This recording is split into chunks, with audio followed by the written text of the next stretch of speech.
I wanted to find an illustration that would help you to understand what we're up against. And I'm going to spend a little time with this illustration from a metaphorical perspective, but I'm still talking about marriage.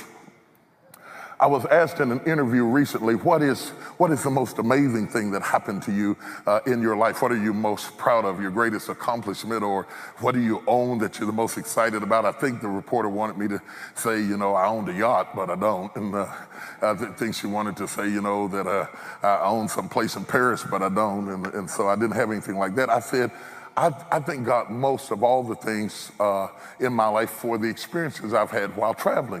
And I want to share one of them with you because for me, it's an amazing thing.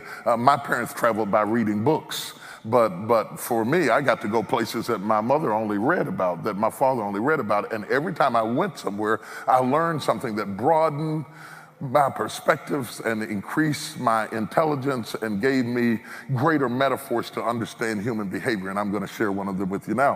When I went to Ghana for the very first time, I stayed in the capital of Ghana, which is Accra. And they took me on a trip up into near the Ivory Coast, around where the Spanish castles were, to see where the slaves first left from when they were coming to America. Obviously, because of my ethnicity, I was extremely fascinated by this. But as the lady began to talk about it, she began to explain some things that I didn't understand. Now, you have to realize I grew up in a house with a mother who was an educator, and she graduated from Tuskegee, which was a historically black college in Alabama. Somebody's from Tuskegee, so you understand Tuskegee. And so I grew up listening at her quote all types of historical poetry from my culture, and James Weldon Johnston and Langston Hughes, and I knew something about African American history, but I didn't know anything about African history. And I didn't really know that I didn't know anything about it because I never thought about it before until I was standing there, and then I discovered I didn't know anything about it. I was taught that we were all one people and that we cheated on ourselves and sold ourselves into captivity, and that's how we ended up on the boat, because we were fraudulent and disrespectful of our own ethnicity and sold ourselves out for money, and that was what happened. But when I got to Ghana, as the Africans began to share history, this Ghanaian historian began to share history with me that was absolutely amazing. She said, you must realize that we were not one people. The slaves came from different tribes. They spoke different languages. There are over 2,000 different languages in the continent of Africa alone. 2,000 different languages. Can you imagine that? 2,000 different languages in one continent alone is absolutely amazing. And all of a sudden, they're on the boat because one tribe has sold another tribe into captivity. The reason we were not taught about tribes is because when those who captured us, they saw us in one color, they thought we were one kind. But just because you come in one color doesn't mean that you're one kind. We understand this about the difference between Chinese and Japanese. We understand it about other cultures, but with our ethnicity, we're struggling to get a grip on that. And because we don't attach to our own historicity, we ourselves don't even understand why we have uniquenesses and differences. But anyway, I want you to get this because I'm going to make a point.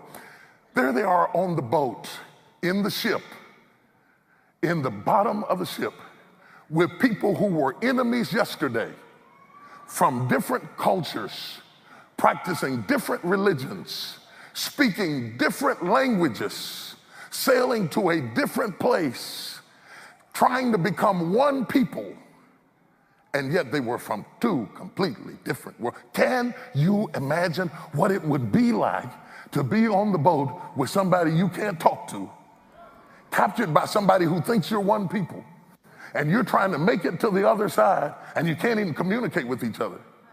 And you get off the boat into a brand new world that gives you one collective name, that makes you one people, but you can't even talk to the person that you are one with because you are from different worlds, different religions, different backgrounds, different cultures, different understandings. Oh. And all of a sudden, you're trying to fuse this nationality of people into becoming one, of which we are still struggling to do. Uniquely different from other people, not in the suffering, because people of all walks of life have had great suffering, the Holocaust. I mean, people from all walks of life have been through some horrendous things, but they were one people when they went in, And they were one people when they came out. My ethnicity is different because we were not a people. And we had to become a people. And we had to do it while under oppression. We had to figure out how to talk to each other and figure out how to survive slavery and figure out how not to die going across the waters and figure out who to trust and who not to trust and develop some sense of camaraderie and fellowship while we were being lynched, mobbed, beaten, killed, raped, and destroyed. And we're still struggling with that. Drive-by shoot, boom!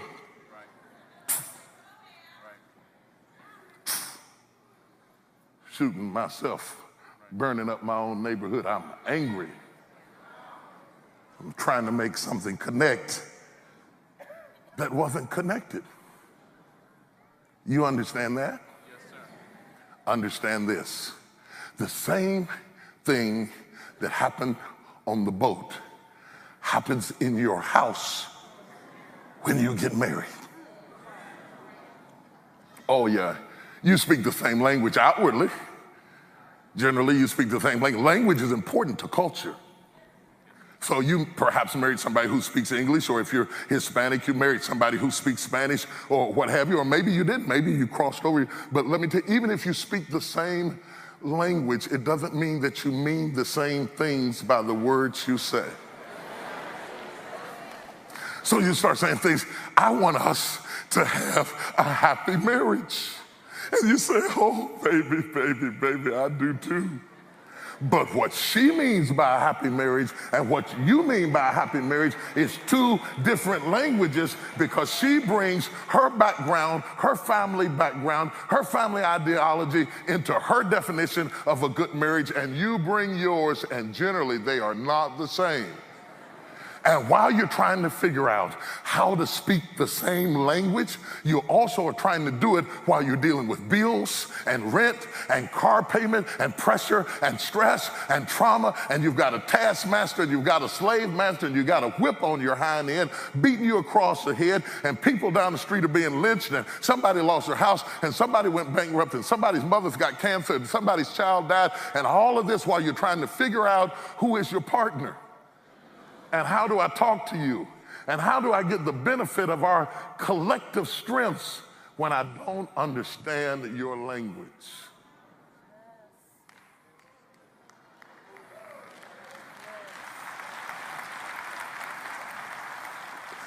You might be failing at this, not because you're weak, not because you're wrong, not because you're bad, but because you don't understand that when you marry somebody, the whole family's in the mess. See, it wasn't just the bride and the groom standing up there. His mama was in it. Her mama was in it. It was just a mess all the way around. The whole family's in a mess. Their mouth is in it. Don't you tell me, we paid for this wedding. No, y'all didn't. And my son. The reason we did that is because that is a humorous depiction of what you are dealing with, whether they are verbally in it or not. Their backgrounds, their teachings, their ideas, what they taught their little boy, what they taught their daughter, or didn't teach them.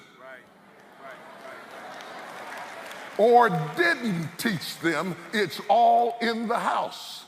Now add to it the many, many girls who grew up with no fathers and have no understanding of what a man is like, drawn to and attracted to a gender that is a mystery. She misunderstands your communication mechanisms, and she treats you like you are her girlfriend with a male apparatus. And if you don't go play like the girls go play, she doesn't think you love her because she's never seen love from the male perspective.